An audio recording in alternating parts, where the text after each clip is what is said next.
నమస్తే welcome to our voice నేను journalist Navata బి చైర్పర్సన్ మధాబీ పూరి బుచ్ ఆమె భర్త ధవల్ బుచ్లపై US short selling company Hindenburg తీవ్ర ఆరోపణలు చేయడం దేశంలో ప్రస్తుతం ప్రకంపనలు సృష్టిస్తోంది. ఈ అంశంపై విపక్ష కూటమి పార్టీల ఎంపీలు కేంద్రంలోని ఎన్డీఏ సర్కార్పై తీవ్ర స్థాయిలో విమర్శలు చేస్తున్నారు. ఈ క్రమంలో ఎన్డీఏ సర్కార్పై కాంగ్రెస్ అగ్రనేత, లోక్సభలో ప్రధాన ప్రతిపక్ష నేత రాహుల్ గాంధీ సైతం విరుచుకుపడ్డారు. ఇన్వెస్టర్ల సంపద నష్టపోతే ఎవరిది బాధ్యత అంటూ ప్రభుత్వాన్ని ప్రశ్నించారు. ఈ నేపథ్యంలో రాహుల్ వ్యాఖ్యలపై ప్రముఖ బాలీవుడ్ నటి మండి ఎంపీ కంగనా రనౌత్ స్పందించారు. ఈ మేరకు రాహుల్ పై తీవ్ర స్థాయిలో విరుచుకుపడ్డారు.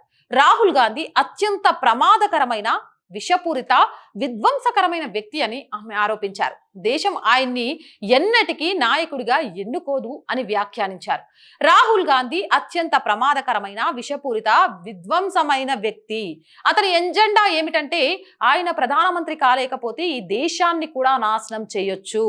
దేశ భద్రతను, ఆర్థిక వ్యవస్థను అస్థిరపరిచేందుకు రాహుల్ గాంధీ అన్ని విధాలా ప్రయత్నిస్తున్నారు అని తీవ్ర స్థాయిలో ఆరోపణలు చేశారు.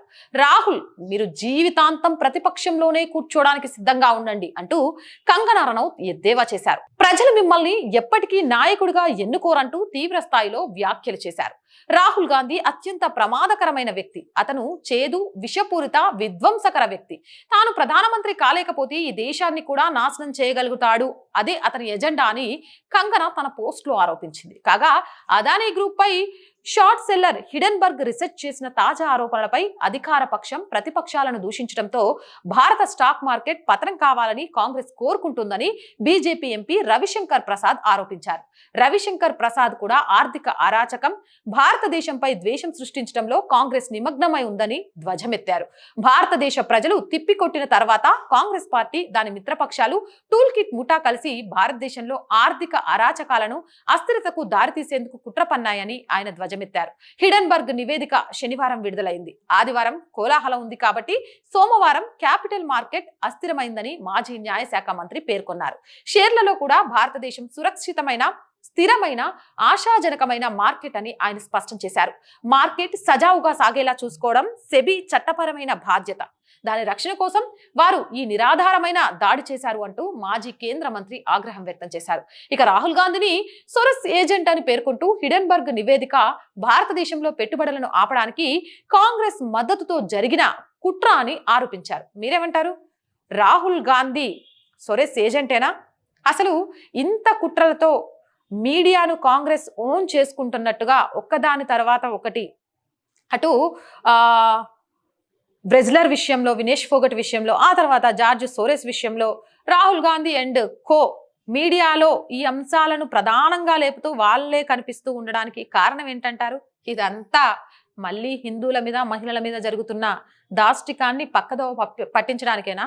నిజంగా కంగనా రనౌత్ చెప్పినట్టు ప్రధాని కాలేకపోతే ఈ దేశాన్ని అస్థిరత్వం చేయడానికి కూడా వెనుకాడడు అనడానికి సింబలే. ఒక పక్క నుంచి బంగ్లాదేశ్లో మారణ హోమం జరుగుతుంటే మరో పక్క నుంచి పాకిస్తాన్ నుంచి వచ్చిన మామిడి పండ్లు అనుకోవచ్చా? ఏదైనా మీ అభిప్రాయం నిస్సంకోచంగా కామెంట్ సెక్షన్లో పెట్టేయండి. వీడియో ఎలా ఉంది? లైక్ చేయండి, షేర్ చేయండి, సపోర్ట్ చేయండి. మన ఆర్ వాయిస్ తరపు నుంచి 15వ తారీఖు సాయంత్రం 4:30 ప్రపంచంలో ఎక్కడ ఏం జరిగినా బలవ్వాల్సింది హిందువులు, అలాగే మహిళలేనా? బంగ్లాదేశ్లో విద్యార్థి ముసుగులో జరుగుతోంది ఏంటి? అసలు దీని వెనుక ఉన్నది ఎవరు? హసీనా మాటల ఆంతర్యం ఏంటి? ప్రపంచంలో చాలా ముస్లిం దేశాలున్నా హసీనా లాంటి ఒక ముస్లిం మహిళ ఇండియాలోనే ఎందుకు తలదాచుకోవాల్సి వచ్చింది? అసలు ఇస్లాంలో మహిళలకున్న ప్రాధాన్యత ఏంటి? అసలు ఇస్లాంలో మహిళల గురించి ఏం చెప్పారు? ఇలాంటివన్నీ మేధావులతో కలిసి ఒక రౌండ్ టేబుల్ సమావేశాన్ని ఏర్పాటు చేయడం జరిగింది. 4:30 నుంచి మన ఛానల్లో లైవ్ టెలికాస్ట్ అవుతుంది. మరిన్ని వివరాలు దీని గురించి తెలుసుకోవాలి అంటే యాజ్ యూజువల్గా 8328500576 నెంబర్కి కాల్ చేయండి. ప్రతి ఒక్కరూ ఛానల్ని సబ్స్క్రైబ్ చేసుకోండి. మీ అందరి సపోర్ట్ వల్లే ఈరోజు ఛానల్ 1 lakh సబ్స్క్రైబర్స్కి వెళ్ళింది. ఇంకా మీ ఆదరణ, చేయూత ఈ విధంగానే ఉండాలి. మళ్ళీ ఇంకొక చిన్న విజ్ఞప్తి, ప్రతిరోజు చెప్పేదే కానీ ఈరోజు మళ్ళీ చెప్తున్నా, ఆర్థికంగా మన ఛానల్ చాలా చాలా చాలా వెనుకబడి ఉంది. మేము ఏం చేయాలన్నా అడుగు ముందుకు వేయలేకపోతున్నాం. ప్రభుత్వానికి, ప్రజలకు వారధిగా నిలవగలుగుతున్నాం. జాతీయవాదాన్ని ధైర్యంగా చెప్పగలుగుతున్నాం. మీ అందరి ధైర్యం కొండంత అయితే ఇంకా ముందుకు తీసుకెళ్లడానికి కావాల్సినంత ఆర్థిక చేయూత లేక మాత్రం చాలా సతమతం అవుతున్నా. ఎక్విప్మెంట్ నుంచి మొదలు పెడితే చిన్న ఆఫీస్ దాకా ఏదీ లేదు. కొన్ని కార్యక్రమాలు లేట్ అవ్వడానికి రీజన్ కూడా కరెక్ట్ ఎక్విప్మెంట్ లేకపోవడం, మన దగ్గర కరెక్ట్గా రిక్రూట్మెంట్ లేకపోవడం, అలాగే ఒక ఆఫీస్ స్పేస్ అనేది లేకపోవడం. వీటి కోసం చాలా చాలా చాలా పోరాటం చేస్తున్నా. ఈ పోరాటంలో కూడా మీ అందరూ మద్దతు ఇవ్వండి. మీరందరూ తలుచుకుంటే నా పోరాటంలో ఖచ్చితంగా విజయం సాధిస్తాను అనే నమ్మకం ఉంది. ప్లీజ్ సపోర్ట్ చేయండి. ఆర్థికంగా మీ చేయూత ఇప్పుడున్న పరిస్థితుల్లో మన ఆర్ వాయిస్ ఛానల్కి చాలా అవసరం. ఆర్థికంగా సహాయం చేయాలి అనుకునే వాళ్ళు సబ్స్క్రిప్షన్ పక్కనే జాయిన్ అనే బటన్ కనిపిస్తుంది. 1 to 5 లెవెల్స్ ఉంటాయి. ఏదో ఒక లెవెల్లో సపోర్ట్ చేయండి. అది అర్థం కాని వారి కోసమే స్క్రీన్ మీద అకౌంట్ నెంబర్స్తో పాటు గూగుల్ పే, ఫోన్పే డీటెయిల్స్ కూడా ఇచ్చాము. మీరు చేసే ప్రతి చిన్న సహాయం కూడా ఛానల్ అభివృద్ధికి ఉపయోగించడంతో పాటు ఇచ్చిన మాట ప్రకారం జాతీయవాదాన్ని జనాల్లోకి తీసుకెళ్తూ ప్రభుత్వానికి ప్రజలకు మధ్య ఒక వారధిలా ఉంటూ ప్రజల సమస్యను ప్రభుత్వానికి అందించే మీ అందరి గొంతుకగా మారతానని మాటిస్తున్నాను. జై భారత్.